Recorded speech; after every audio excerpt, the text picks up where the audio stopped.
Good evening, and welcome to your trusted national news update, coming to you live from our headquarters. I'm John Boss, and this is DV Real News TV, where truth meets clarity. Tonight, we begin with a developing story that has sparked both outrage and controversy on the streets of Benin City. A wave of protest has erupted following the arrest of over 50 young men by operatives of the Economic and Financial Crimes Commission, the EFCC. Individuals the agency claims are involved in internet fraud, popularly known in local parlance as Yahoo Yahoo. But residents and eyewitnesses tell a very different story, one of alleged brutality, profiling, and indiscriminate arrests. Our correspondents have been on the ground gathering facts, testimonies, and reactions from both sides of this deepening divide. So, what really happened on the streets of Benin? Is the EFCC waging a war against cybercrime? Or has the operation raised troubling questions about civil rights and law enforcement procedures? The events unfolded in the early hours of Saturday morning, when a joint task force of EFCC operatives, backed by tactical units, launched what they described as a targeted anti-cybercrime operation across several neighborhoods in Benin City, Edo State. According to an official press release from the EFCC's Benin Zonal Command, 52 individuals were arrested at multiple residential locations, based on what the agency called actionable intelligence. The suspects were alleged to be involved in a wide array of fraudulent online activities, ranging from identity theft to romance scams targeting victims both locally and overseas. The EFCC stated, and I quote, "The operation was carried out in accordance with the mandate to rid the country of economic and financial crimes. The individuals apprehended will be thoroughly investigated and, if found culpable, prosecuted in line with existing laws." Outraged by what many saw as indiscriminate and humiliating treatment of innocent young men, hundreds of protesters, mostly youth, poured onto the streets.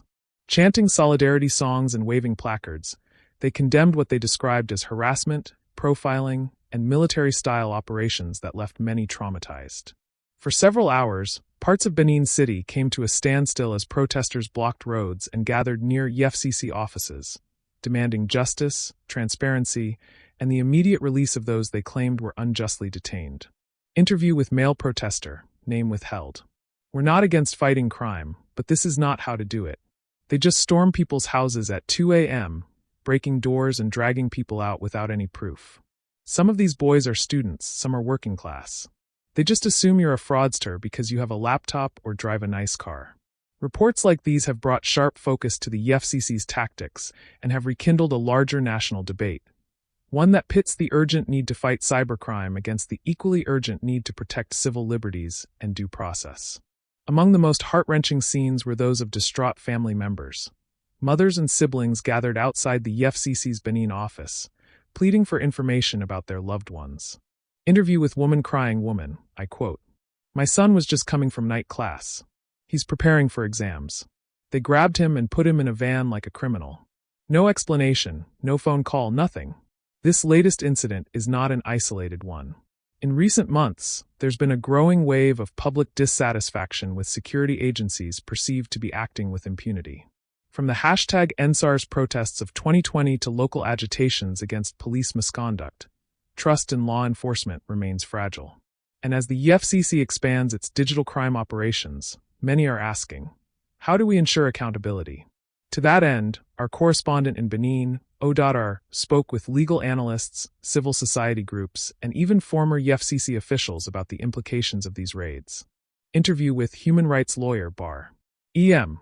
Every Nigerian citizen is presumed innocent until proven guilty. Arrests must be backed by evidence, not speculation or profiling. The EFCC must operate transparently, obtain warrants, state reasons for arrest, and allow access to legal counsel. Otherwise, we risk undermining our Constitution. The Office of Civil Liberties Coalition. Interview with NGO Rep. I quote, "This isn't just about Yahoo boys. It's about the pattern. Young men with laptops or iPhones being tagged as criminals.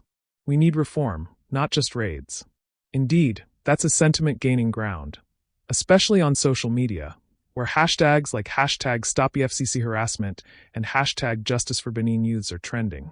Public pressure has prompted some reaction from government officials. The Edo State governor released a statement urging the EFCC to operate within the law and calling for a full review of last arrests. Meanwhile, The FCC says it stands by its operation. In a follow-up statement, it emphasized its zero-tolerance policy for cybercrime and pledged to investigate every suspect fairly. But public confidence remains shaky. Twitter users writes, "Nobody's saying don't arrest Yahoo boys. We're saying arrest the right people, not students going to night class." Another post, "We supported FCC until they started breaking doors and arresting our brothers for owning a laptop." Later in the program, we'll be speaking with a former FCC investigator about how cases like this are built, and whether there are better, more citizen-friendly ways to enforce anti-fraud laws. But for now, the question remains, how do we strike the right balance between national security and personal freedoms? What happens when the war against cybercrime becomes a war against a generation? And who holds the FCC accountable when the line between justice and abuse becomes blurred? As Nigeria continues to grapple with the rise of digital fraud and the need for strong institutions, one truth remains. Law enforcement must never become lawless. The rule of law is only as strong as our willingness to uphold it, even in pursuit of justice. From all of us here at DV Real News TV, we bring you a developing story from the Korean Peninsula, where a significant incident has occurred during a high-profile naval ceremony in North Korea. North Korean leader Kim Jong-un's ambitious naval modernization program faced a major setback when a newly launched 5,000-ton Cho-hyun-class destroyer capsized during its launch ceremony in Chongjin. The incident took place on May 21, 2025, at the Chongjin shipyard, with Kim Jong-un in attendance. Reports indicate that the transport cradle on the ship's stern slid prematurely, causing the vessel to become unbalanced and sustain damage to its bottom sections. Kim Jong-un expressed his fury over the mishap, labeling it a criminal act resulting from absolute carelessness, irresponsibility, and unscientific empiricism. He has called for a Workers' Party meeting in June to address the failures and ensure accountability. This destroyer was part of Kim's broader initiative to enhance North Korea's naval capabilities, which have historically lagged behind those of South Korea and the United States. The Cho-hyun-class destroyer, named after a North Korean general and revolutionary fighter, was designed to be equipped with advanced missile systems, potentially including nuclear-capable weapons. Experts suggest that the mishap may have been due to workers' inexperience with large warships and rushed preparations. The incident is a rare admission of military failure by North Korea and underscores the challenges the regime faces in its pursuit of advanced naval power. According to defense analysts, this incident not only delays North Korea's naval advancement, but also raises questions about the quality and reliability of its military hardware. It could have implications for regional security dynamics, especially considering the vessel's intended capabilities. In the wake of this incident, North Korea has continued its weapons testing, launching cruise missiles near Sondok just hours after the failed ceremony. Analysts view these developments as significant security threats, despite North Korea's naval inferiority to South Korea. We'll continue to monitor this story and provide updates as more information becomes available. Stay tuned to DV Real News TV for the latest developments. I'm John Boss signing off.